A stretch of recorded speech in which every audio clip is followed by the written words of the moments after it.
변상욱대 기자. 예. 저는 우리 청취자들 중에도 이런 경험이 이렇게 많으실 줄은 몰랐어요. 지금도 문자가 계속 들어옵니다. 글쎄요. 임대료나 이런 것 세를 하도 밀리지 않고 바로 탁 칼같이 낼 수 있다. 예. 어떻게든 내야 된다라고 하면은 뭐 그럴 수 있으면 이런 일이 안 벌어지겠죠.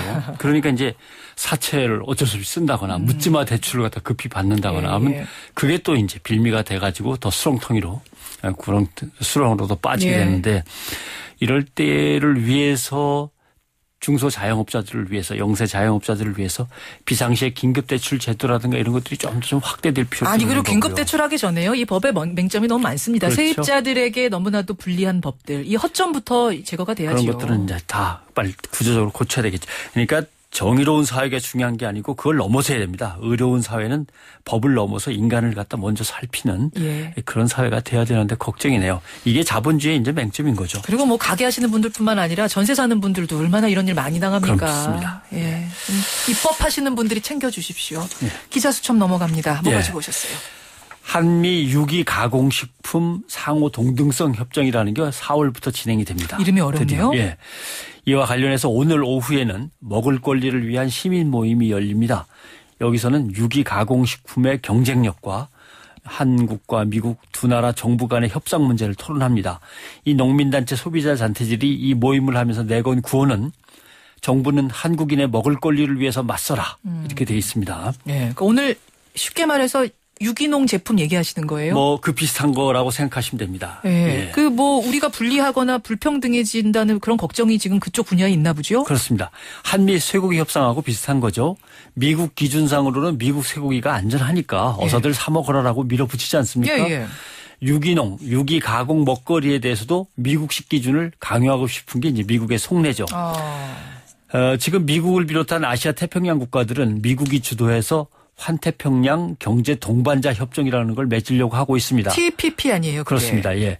나라들 간의 모든 상품에 대해서 관세, 비관세 장벽을 철폐하자. 뭐 이런 게 이제 목적인데 다자간 지역 자유무역 협정이라고 하는 거죠.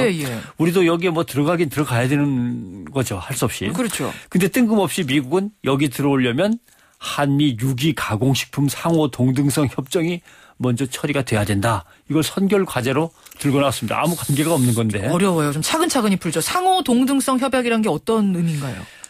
미국이 유기농 식품, 뭐 유기식품, 유기 가공식품으로 인정하면 한국도 무조건 국내법에 따라서 뭐 어찌됐건 간에 미국이 인정했다면 우리도 유기식품으로 동등하게 인정해 주는 걸 말합니다. 미국이 이거 유기농 제품이야 하고 도장 꽝꽝꽝 찍으면 우리한테 들어올 때도 무조건 유기농. 우리나라에서 별도의 인증 절차가 필요 없이 유통돼서 팔릴 수 있는 거죠. 서로의 로고를 갖다 붙일 수도 있습니다. 근데 그럼 우리나라께 미국 갈 때도 똑같은 조건이 될 테니까 우리한테 크게 불리한 거 아닌 거 아닙니까? 여기서 이제 문제가 생기는 거죠. 이 동등성 규정이라고 하는 것 자체가 순전히 유기식품 수출을 많이 하는 나라를 위한 겁니다. 지금 우리나라는 훨씬 더 많이 수입해 먹고 있습니다. 그러니까 미국과 동등성 협정을 맺으면 내용적으로는 미국한테만 유리하지 우리한테는 그다지 유리하지 않습니다. 물론 우리도 수출업체는 있고요. 수출 수입을 다 합니다마는 그 업체들 입장에서는 이 규정이 없으면 뭐 인증하는데 비용도 들고 절차도 밟아야 되고 어렵죠. 그러니까 적당히 까다롭게 하는 선에서 좀 허용했으면 하고 바라는 겁니다. 그러나 동등성 협정 자체가 아주 특별히 맺는 관계인데 뭐 이거 안 맺는다고 우리가 국제적으로 우리가 뭐 죄를 짓는 것도 아니고 따돌림 당할 것도 아닌데 우리 정부는 어서냥 만들려고 자꾸 서두르는 느낌을 받으니까 다들 불안해하고 있는 거죠. 그러니까 상호 동등성 협정을 맺으면 유기식품 시장이 커지고 그러면 외국 식품들이 많이 들어올 거는 뻔한 일입니다. 그러면 우리 유기농업이나 우리 유기가공식품 산업이 타격을 받죠. 그렇군요. 쉽게 들어올 수 있는 장치로서 상호 동등성 협정이란 걸 요구하는 건데 그렇죠. 이름처럼 상호 동등성 협정만은 아니네요. 그러니까. 그렇습니다. 내용은. 우선 우리나라 유기가공식품하고 미국 유기가공식품하고 규정이 다릅니다. 규정도 달라요. 기준이 달라요. 그러니까 가장 큰 차이는 우리가 흔히 말하는 유전자 변형 농산물. GMO라고 하는 거죠. 유전자 조작 농산물이라고도 부릅니다만. 커다란 옥수수 이런 것들이요. 이게 이제 그게 얼마나 위험하냐는 나중에 따져보고 이것이 얼마나 들어갈 수 있느냐라고 하는 건데요. 우리나라는 일반 식품의 경우는 이 GMO 유전자 변형 농산물이 3% 미만으로 들어가면 굳이 거기에다 표시를 안 해도 되게 돼 있습니다. 예, 예. 근데 유기식품은 안전하려고 먹는 거 아닙니까? 안전하려고 그럼요. 사 먹는 건데 여기에는 반드시 검출 안 돼야 함입니다. 0%. 유기농 제품이라는 마크 붙이려면 0%. GMO 0%. 예. 당연하죠. 그다음은 첨가물. 우리나라는 78가지만 허용합니다. 근데 예. 미국은 98가지를 허용합니다. 20가지가 더 들어갑니다. 예, 화학 첨가물 등등이. 그래서 만약에 미국하고 우리가 동등협정을 맺으면 예. 이 기준이 미국의 5%로 올라가야 됩니다. 그러네요. 예. 그러네요. 유기식품이 5%가 된다 그러면 일반 식품도 당연히 거기에 따라 또 올라가겠죠. 그러니까 미국의 유기농 제품이 우르르 들어오기 때문에 우리가 불리한 것 외에도 예. 내용상에서 이렇게 차이가 있는데 기준의 차이가 있는데 이걸 똑같이 해달라는 것도 상당히 불리한 그렇습니다. 얘기네요.